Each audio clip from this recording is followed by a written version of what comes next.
Good evening, everybody, and welcome to the Matt Willson SFL Kickoff Show. I'm Mike Daggs. He's Gerald Smith. Behind the scenes, our production crew of Cameron Irvine and Ron Haynes. We welcome you to Week 10 of Season 25 here in the Simulation Football League. Why are you shaking your head already? The show No, just I'm started. I'm tired of getting blinded by them damn rings on your I was finger, just checking man. to make sure they were there. I'm I just like, did one no, quick you check. don't. You look at them and you look at me. You look at them, you look at me. It's just I don't know terrible. what you mean. Get on with this show, man. Come on.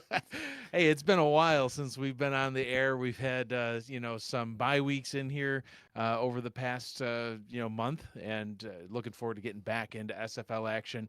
It's going to be pretty much nonstop the rest of the way through the rest of the regular season and the playoffs.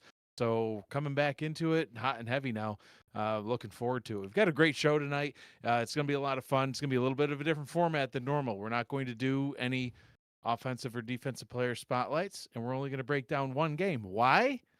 Because we're going to talk about who our contenders and pretenders It's are. all about the teams. Gerald is in a spicy mood, okay? And he is ready to ruin some hopes and dreams of some SFL teams. I'll try to be nice, and I'm going to try to lift some people up. Okay. Somebody's got to be the I'll tear yin 'em to your down. I'm yang. gonna tear 'em Yeah, down. yeah. You're ready. I can tell. You're just chomping at the bit. I guess so.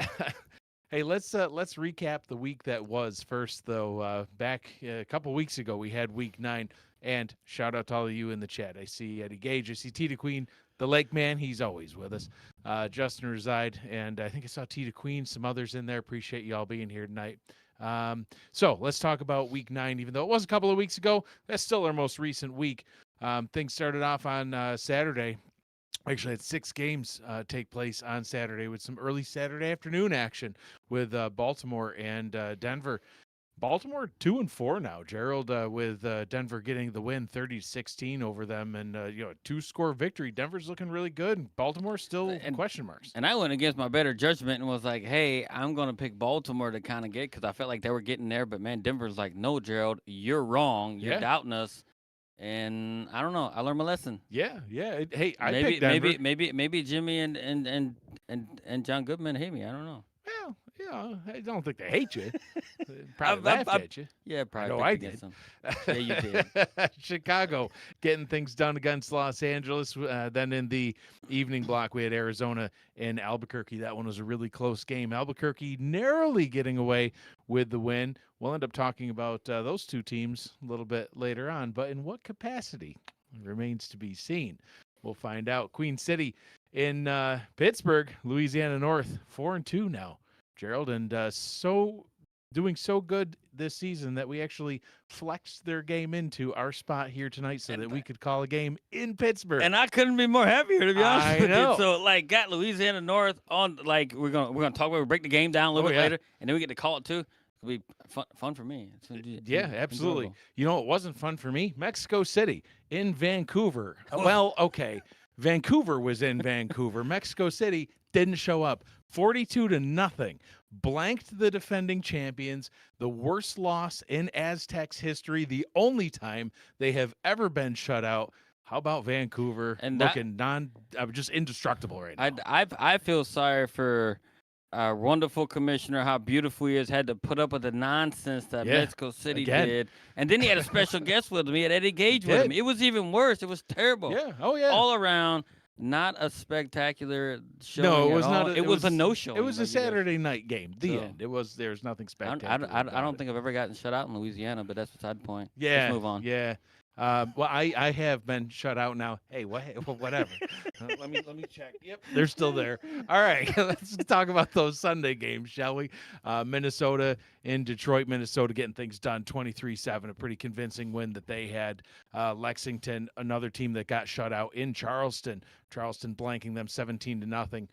Carolina at Washington, the Trident getting the 30-10 victory, and then of course our final undefeated team.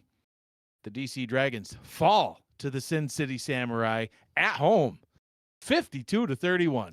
Look, and if you do the math right there, they had 3 pick sixes in that game. Yeah. And that was a difference, 21 points. All 21 points. And that's what they lost by. Defense wins championships, right? So, hey, will Sin City be one of those teams that we talk about? We'll find out in just a sec. But now your top 5. DC Dragons still out in first place. They are 6-1. You've got the Houston Headhunters and Vancouver Legion at 5-1. There's a slew of teams at 4-2. So we'll actually round out the top 7 because you've got Pittsburgh, Mexico City, Chicago, and Denver all at 4-2. That's your top 7 in the league right now. The very good part about it, there's 2 of those top 7 did not sniff the playoffs last year, which is very good, with Pittsburgh and Chicago doing really good things. Finally turning the corner, both of them. Absolutely. Turning the corner. Yeah, and we'll talk about it in a bit, but Chicago and Pittsburgh originally, when we were starting to get this contenders and pretenders segment together, I'm like, wow, Pittsburgh and Chicago, I've got to talk about them as being contenders.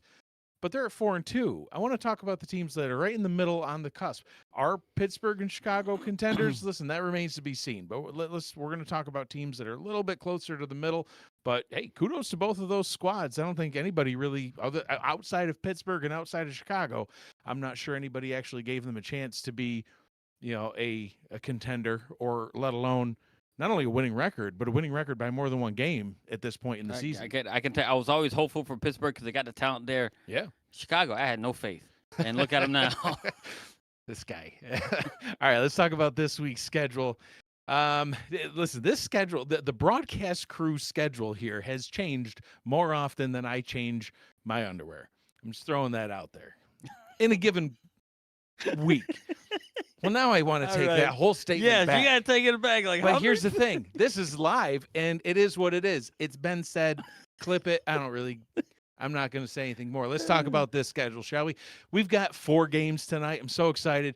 Eddie Gage says, Dags let me down again. Will you stop?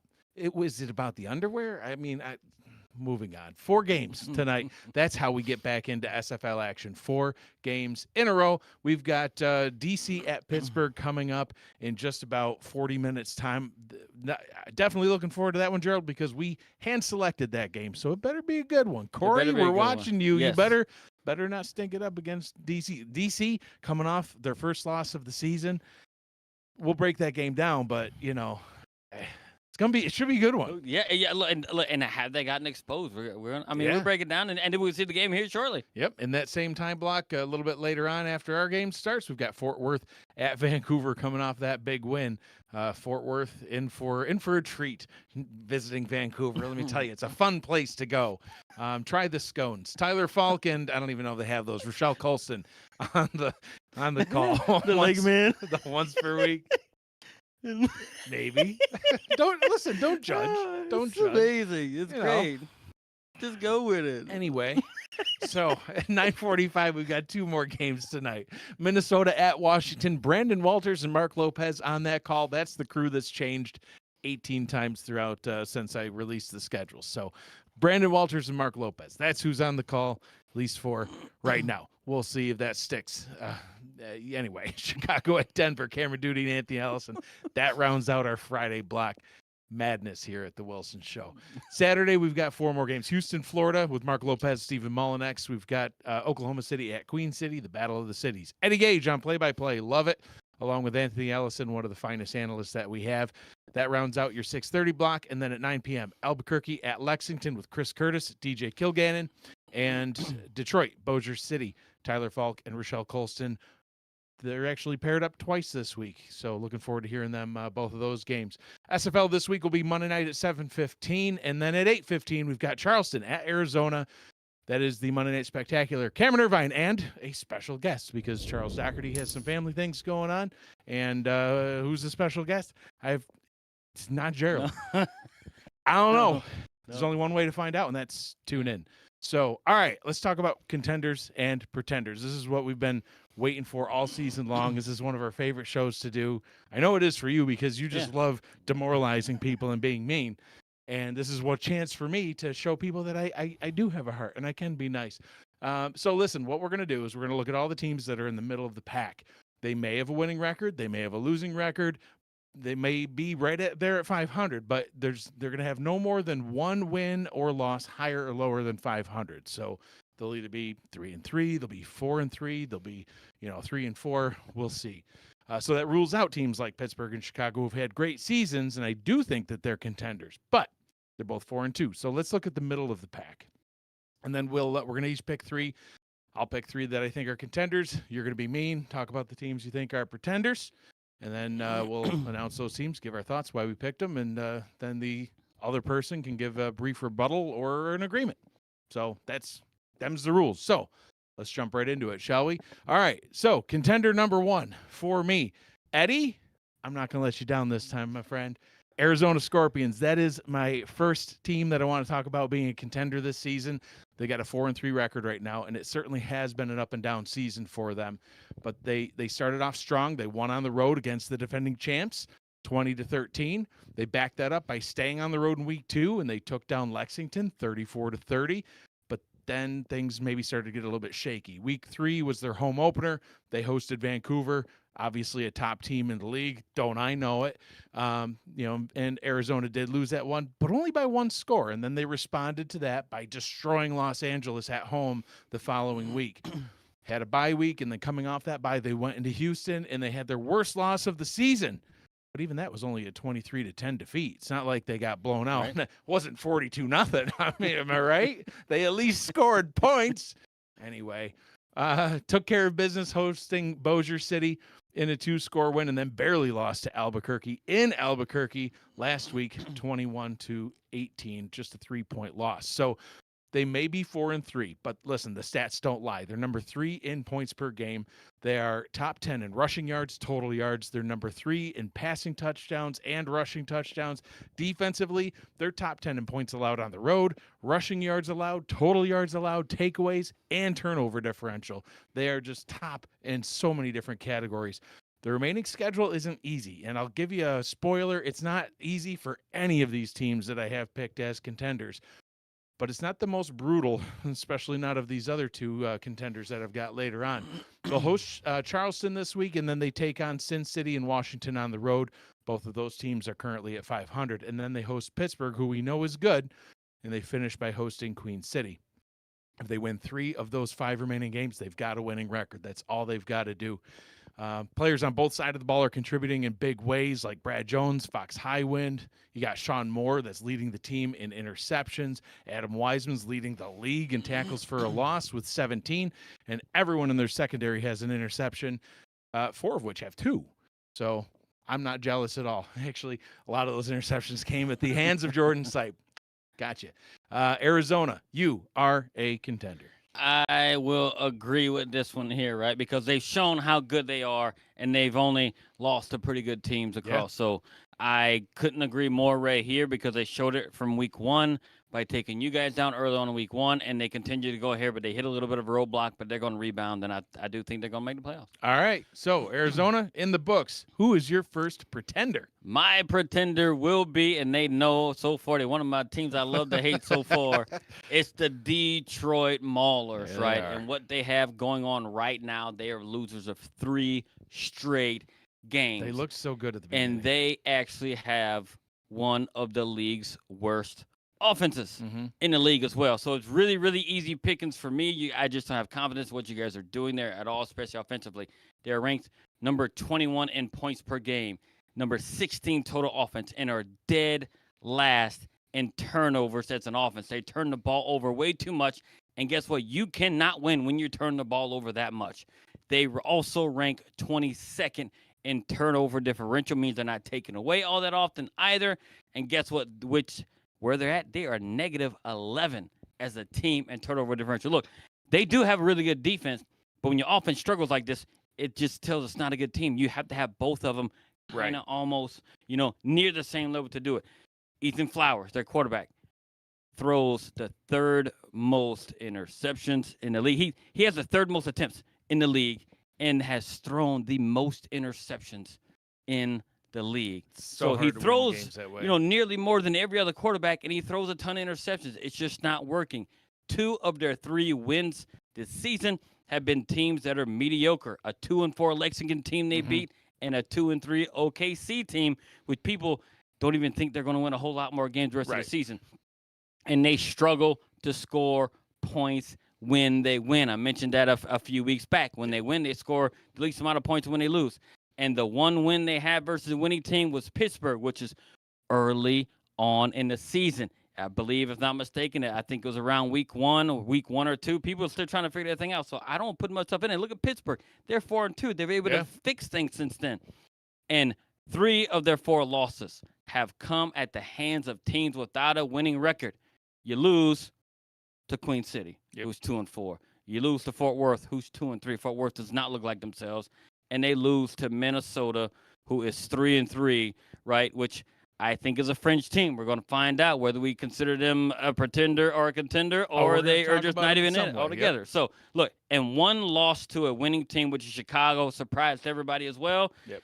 They are 4-2. And their remaining schedule is not kind at all to them, with 4 of their 5 remaining games versus teams that made the playoffs last season. Bossier City, we know they're having a rough season this year, right? But they're still a decent caliber team. And then the Albuquerque they play. And then they play D.C. And then they play Baltimore. These are teams and these are not easy teams to beat. Right. I know Bossier City is on the low end of it all, and so is Baltimore. But it's not an easy win against those squads. So all 5 of their remaining opponents score more points a game than they do.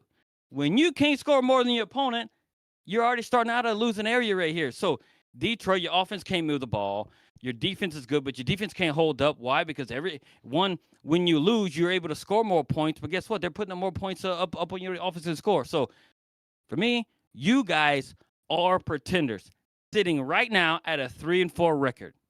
My prediction is 4-8. Oof. At best, you will finish 5-7. And guess what? You are pretenders. All right. I can't argue with that one. We'll keep right on rolling. Contender number 2 for me is going to be the Albuquerque Adams, which pains me because they're a South Division rival. But hear me out. They're 3-3 right now after narrowly beating Arizona last week, like I mentioned earlier on. That stopped a 3-game skid for them, which is rare territory. Starting out, they looked like the Albuquerque that we've come to expect. They hosted Fort Worth. They dominated them 38-3. And then they hosted Washington. They took them down 37-10. A potent rushing attack with the addition of Josh Slapp made Albuquerque look practically unstoppable. And then they visited Denver, a 23-20 loss. They hosted Houston, a 20-19 loss, ending their undefeated streak at home. Okay, those are both very close games, right? And then they visited Baltimore, who's only got 2 wins on the season. What was one of those wins? 31-10 over Albuquerque, and people were starting to wonder, are they broken? Are they finished? Listen, hardly. They hosted Arizona. They got back into the win column. Statistically, offensively, they're top 10 in points at home, rushing touchdowns. They're top 5 in rushing yards, passing touchdowns, league best in the fewest turnovers. They've only given up 6. Defensively, top 5 in points allowed at home, top 10 in turnover differential. They do allow a lot of yards, though, and that's the one thing I think they need to clean up. Looking at their schedule the rest of the way, they visit 2-4 Lexington this week. All right, then they visit Detroit, a team you just dubbed a pretender, and I think you called Lexington mediocre. So, I'll just say, those are your words, Gerald's words. You want to yell at somebody, that's the guy. Listen, they'll host Vancouver and Pittsburgh before closing out the season on the road against Bossier City and Mexico City. So that's what I mean about their schedule is not easy. Vancouver and Mexico City are going to be really tough, and any team can win on any given day. So don't count out Lexington, Detroit, and Bossier City. The teams with winning records and 3 teams with winning records and 4 games on the road. So it is going to be a tough schedule. But if they can beat the teams that have losing records and sneak away with at least 1 win against a winning team, they'll find themselves with a winning record as well. So it's not going to be easy, but Albuquerque, I think you're a contender. I'm going to make it quick. I disagree. Okay. I do disagree. Why? Because Houston went in there and broke their will, they did. And they haven't been the same team since. I won't say they're a pretender, but they're definitely not a contender. All right. Well, there we go.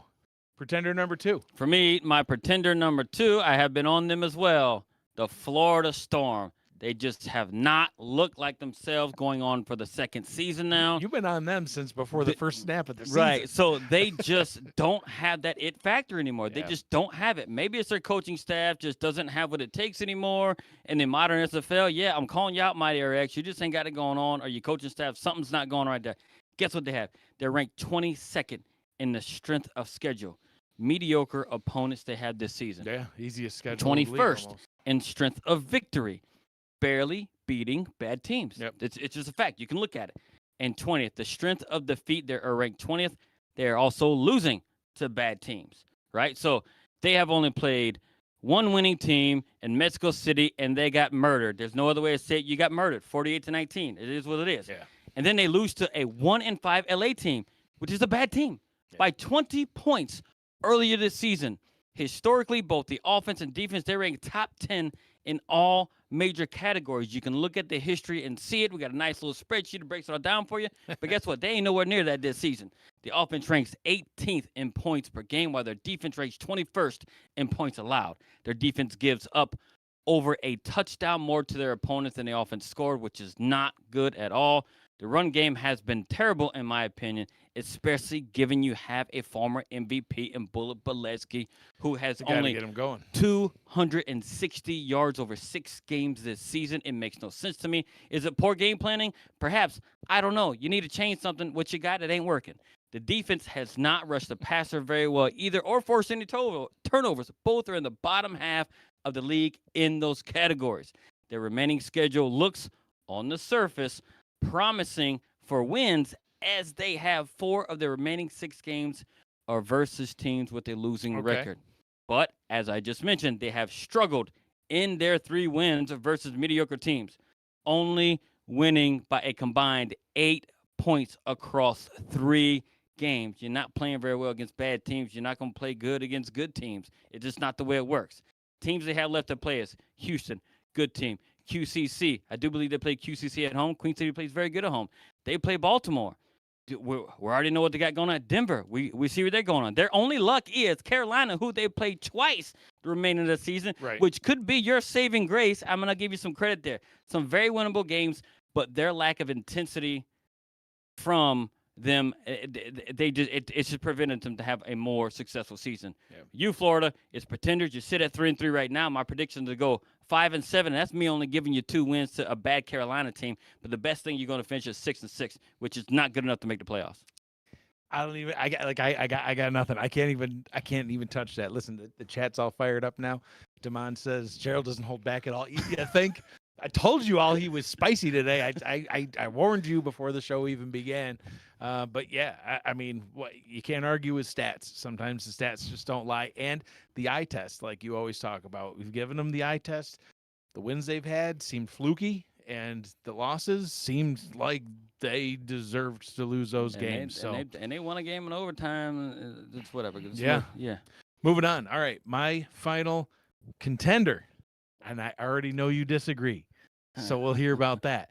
Minnesota Legend. Give me the Minnesota Legend. I think that they are bouncing back and they are a contender. They're a team that's never missed the playoffs in their 6 seasons of existence, so why would they not just be automatic as a contender? They're 3-3, that's why, and their remaining schedule is brutal. This is, I think, the toughest schedule of any team that I've dubbed a contender, but we'll get into that in a minute. So how did things start? Well, they started off the season by dropping their first 2 games. First to Chicago on the road, which everybody was like, I didn't really think they'd lose to Chicago, especially 35-17.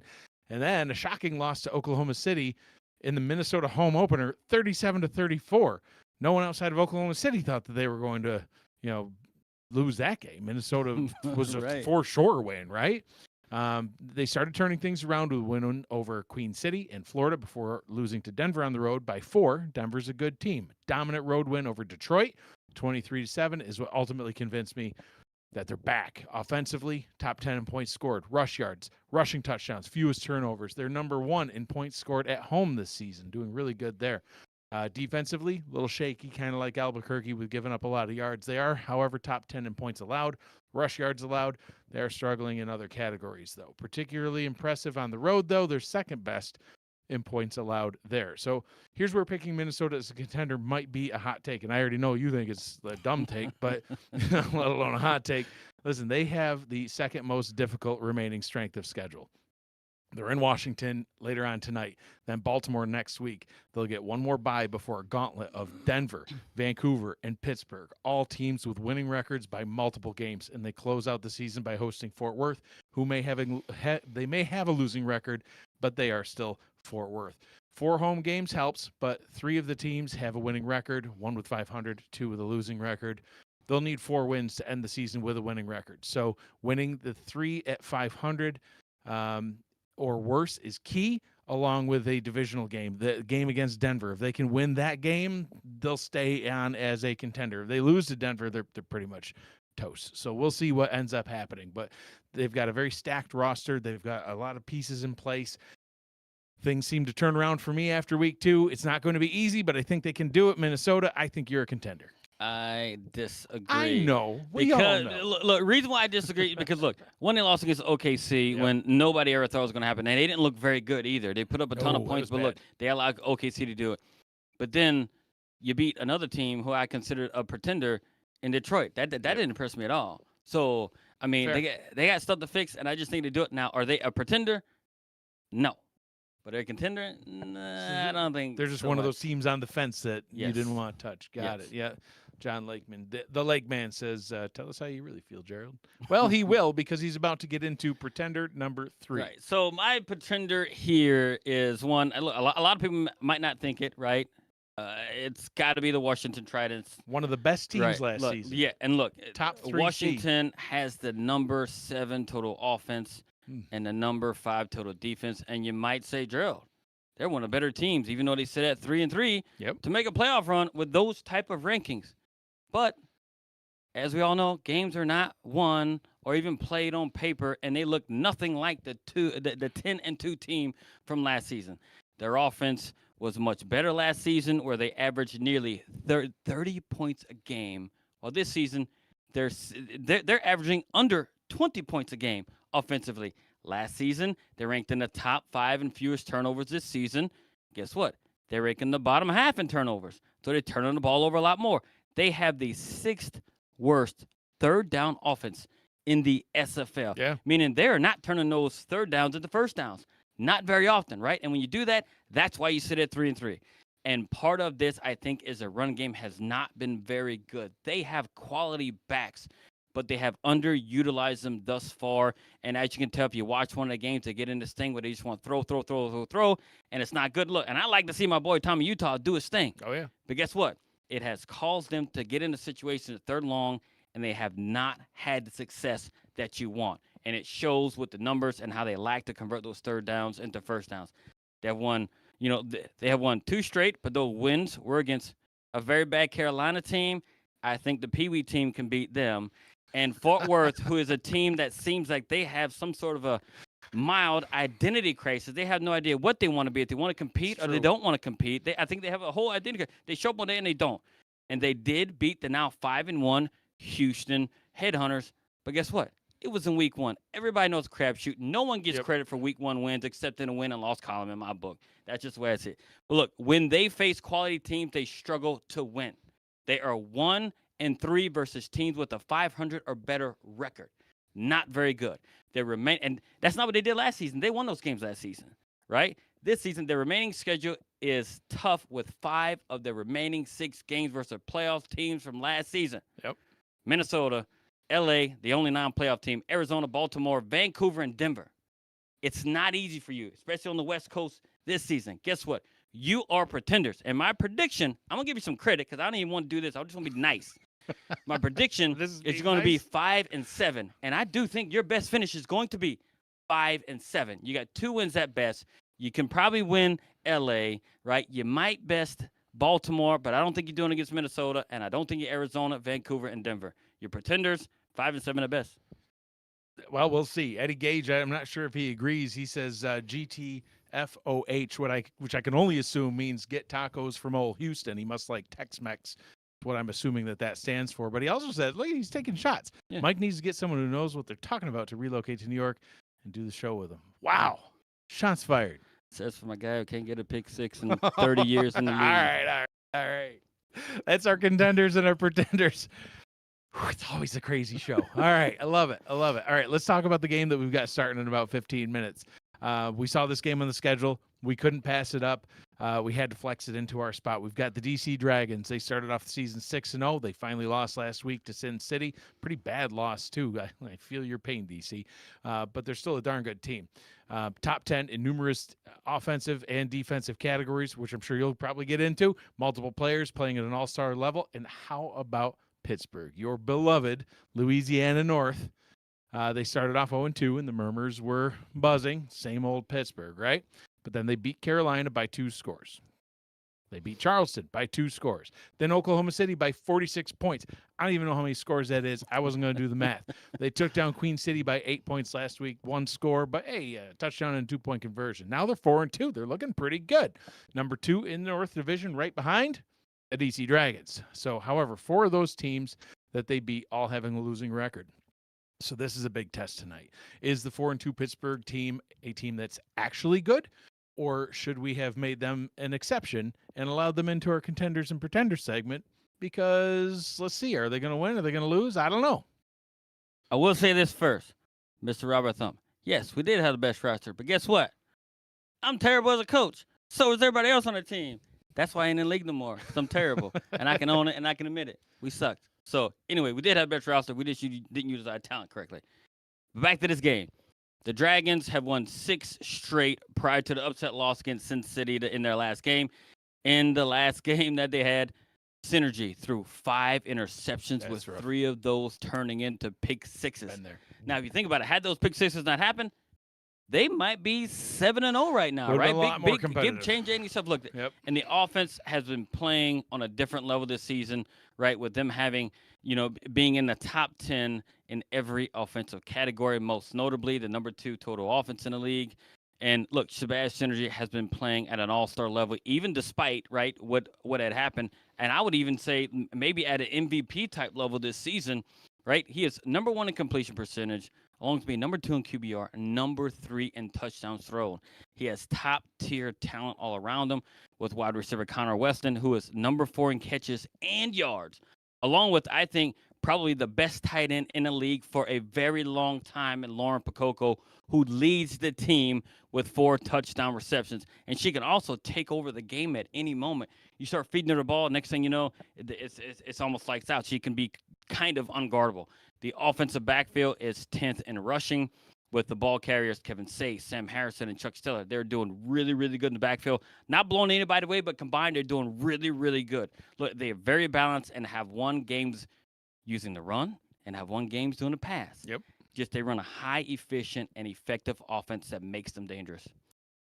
Absolutely. And one final note on the pretenders and contenders. For the people that think that Gerald is just crazy, once upon a time, before we decided to just look at the middle of the pack teams, you had picked a 5-1 Nashville squad as a contender. And in the rest of their existence, they won maybe 2 more games. Not just that season, the rest of the time they were there. So I'm a curse. It was bad. Yeah, you're either a curse or I feel you're bad. I shouldn't do that. It's part of the show. It's part of the fun. All right, let's get back to DC. Their defense probably isn't talked about enough in this league, and they are definitely one of the key reasons that they are currently 6-1. Look, and they have the number 6 passing defense, the number 8 rush defense, and also the number 6 total defense.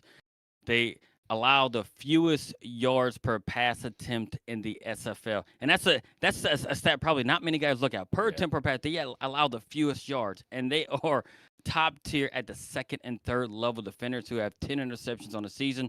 They are top 7 in sacks, top 7 in forced fumbles, TFLs, and interception. Linebacker Chris Britton III, number 2 in the SFL from his linebacker position with 4 interceptions.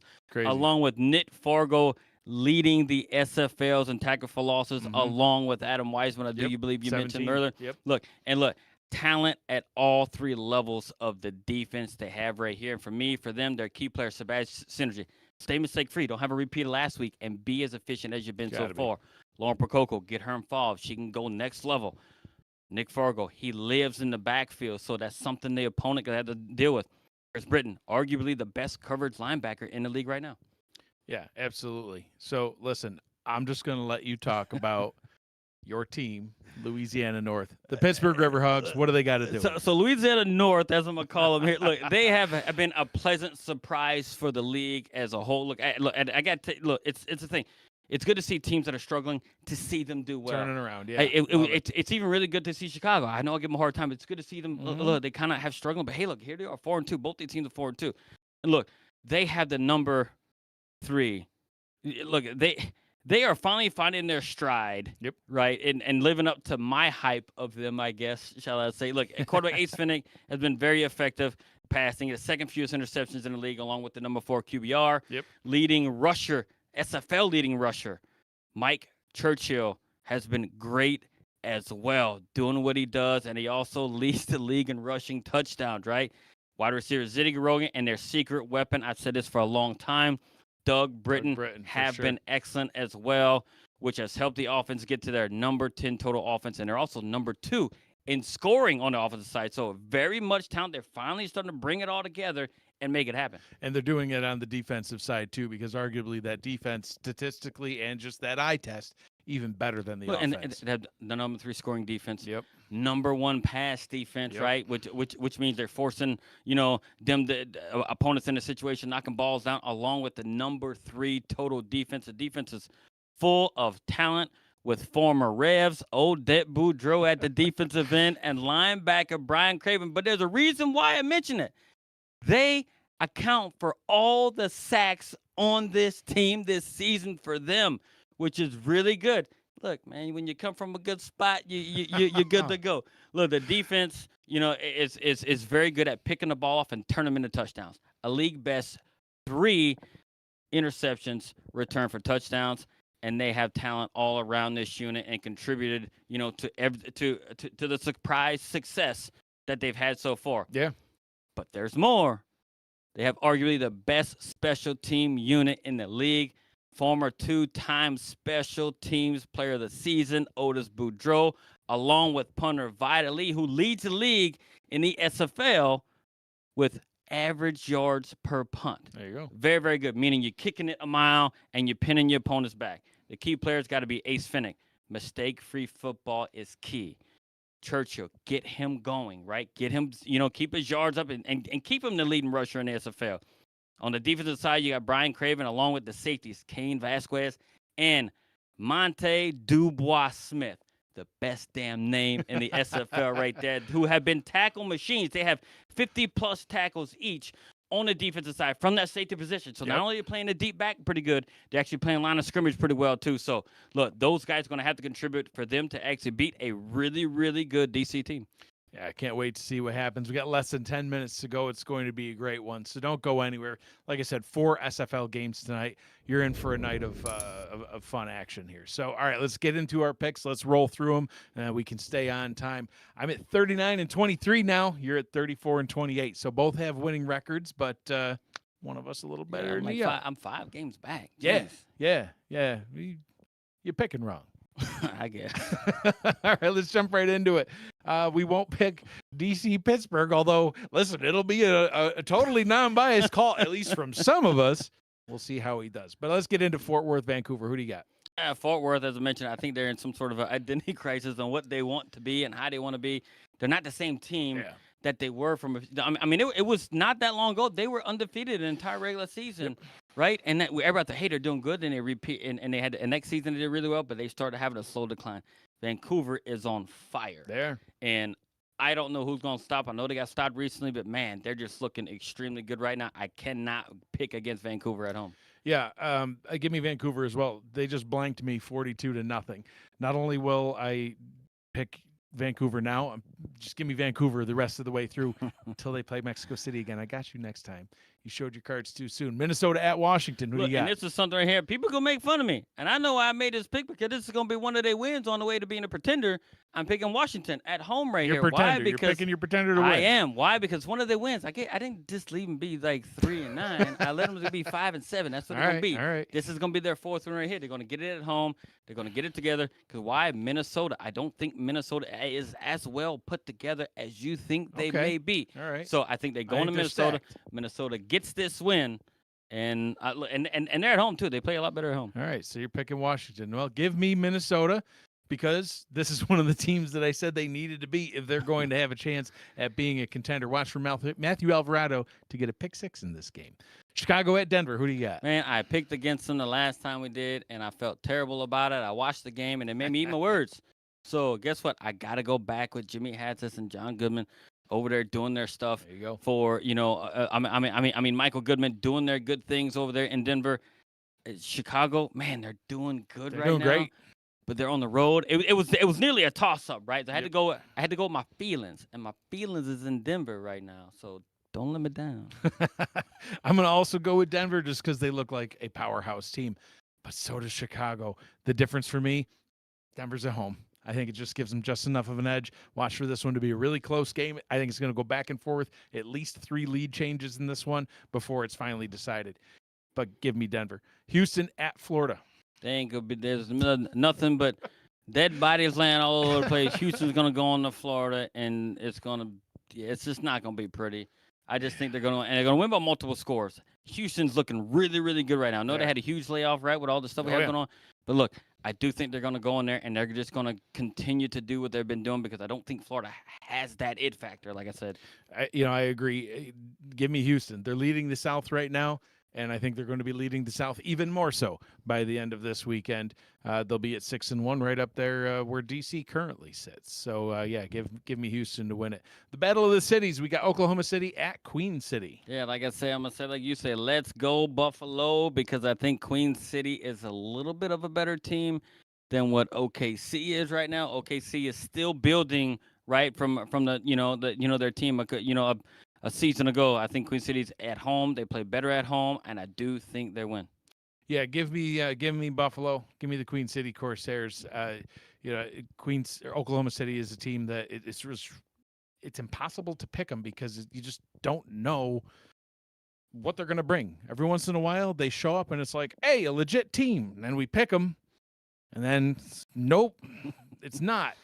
Queen City, I think, is just a little bit more put together. They're at home. I think they're going to get things turned around. I'm actually surprised they're at 2-4. I thought they'd be doing a little bit better this season, and I think they bounce back a little bit this week and will be 3-4. And I think it'll be by a couple of scores. Albuquerque at Lexington. Who do you got? I actually this was one I struggled to pick and actually get going because you disagreed that Albuquerque's a contender, and you said that Lexington is I forget the word you used, but it was bad. So we'll just move on. But man, Albuquerque is not the team like we thought they were. Once right. like I said, Houston broke them. They broke them and bend them to whatever will that they wanted. And Albuquerque has not been the same. Even at home, they have not been the same team at home. Yeah. And they are on the road against Lexington here. But man, Lexington just has lacked that fire I've seen them have, in the previous season. So I can't pick them. I gotta go with Albuquerque. Just on paper, I have to pick them. It's a better matchup for Albuquerque going into Lexington and taking away a win. I got to take Albuquerque. No, I mean, you're not wrong because they are a contender. Like I said. That's why I said they're a contender. Bad teams playing bad teams. They're going to be on the road, yeah. Give me Albuquerque to get back into the winning record ways that they are used to. For the first time this season, they'll have a winning record. They will be 4-3 after this one. They'll get the win on the road over Lexington, but I do think it'll be closer than some of these other games. So we got Detroit at Bossier City. I said Detroit is a pretender, you did. And Bossier City is going to prove it. Because Detroit's going to go into Bossier City. Bossier City's going to win. They're going to rebound. Yeah, they are 1-5, but I think they're a lot better than what they are playing. One of the tougher divisions. Have one of the tougher schedules so far. Yeah. They played, so they're playing better than a 1-5 record. And I don't think Detroit is as good as Bossier City. And Bossier City plays better at home. And Detroit, you're going to be 3-5. So give me Bossier City as well. The records in this matchup don't matter. 3-4. Detroit just hasn't looked that good to even be 3-4. Bossier City has looked a whole heck of a lot better than a 1-5 squad. They could be 6-0. Those games are all close. So give me Bossier City to go to 2-5, and I don't think that's the last one they'll have this season. Not even close. Charleston at Arizona. And these two records, right? They're really similar. 3-4 Charleston, 4-3 Arizona, but Arizona's so much more better, right? Than their 4-3 record, right? They ran into a couple of teams and just kind of hit a wall, but they got it well put together. They are a really good team. They are a playoff team in my opinion, and they're gonna get to the playoff. Charleston, I don't know, seems to have somewhat of a resurgence lately. I don't know. The jury's out on them, but Arizona is right now a better team than Charleston. So Charleston darn near made the cut for me to be on the contenders list.